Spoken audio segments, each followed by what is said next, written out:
China has promised to slow its carbon emissions, saying it would nearly halve the ratio of pollution to GDP over the next decade, a major move by the world's largest emitter.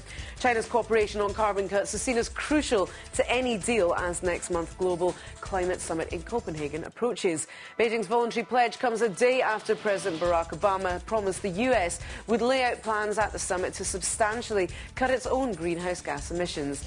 The US is now offering to reduce carbon dioxide emissions by around 17% from 2005 levels by 2020. China's pledging to cut the ratio of pollution to GDP by between 40 and 45% by 2020, compared with levels in 2005. Environmental experts warn that China's plan does not commit it to reducing emissions. They will, in fact, continue to increase, but at a slower rate. Beijing might consider cutting a portion of its missile arsenal in southern China.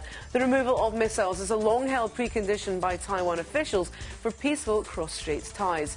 Li Jiachuan, a senior researcher with the Institute of Taiwan Studies at the Chinese Academy of Social Sciences, told state media the removal of some missiles is a possibility.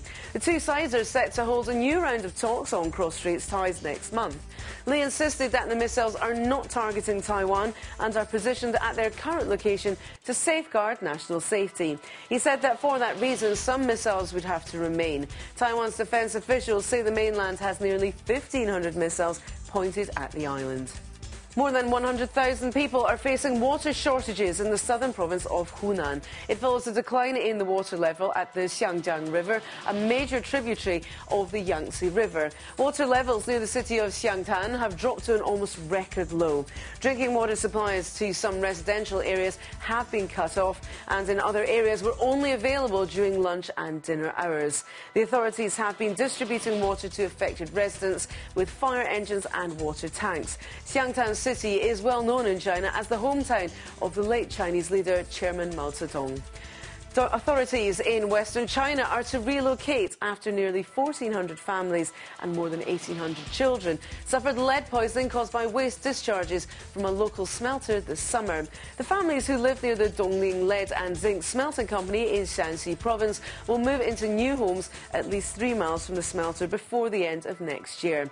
The smelter, which was shut down amid protests in August, agreed to share an estimated $44 million relocation cost with the local government after a tug-of-war over whether the smelter or the villagers should move. Towards the end of August, the local government agreed to relocate the villagers and let the 3-year-old smelter stay. 2 men were executed yesterday for abducting and selling children. Hu Minghua, 55, and Su Binde, 27, were put to death after separate courts found them guilty of taking children from their families to sell. Hu was found guilty of abducting 9 children between 1999 and 2005. Su was found guilty of stealing 6 children between 2005 and 2006. Hundreds, perhaps thousands of children go missing in China each year. Some are bought by roving criminal gangs to serve as props for beggars. Others end up sold to rural couples who in traditional areas prize having a male heir to support the family. The China Supreme Court said more than 1,700 people were punished for abducting and trafficking children in the first 10 months of this year as the government ramped up a crackdown on the crime. Since April, Chinese police say they have rescued more than 2,000 abducted children.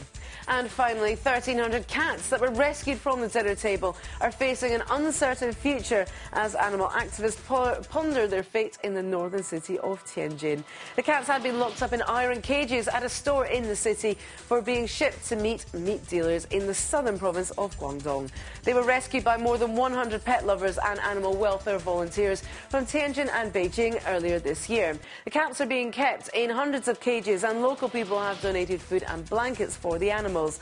The China Small Animal Protection Association has said it's planning on setting a base for rescued animals in Tianjin, as well as in Shanghai and Guangzhou, where the trade in small animals is common. And that's the BOA News headlines for now, but we'll be back with more news after this.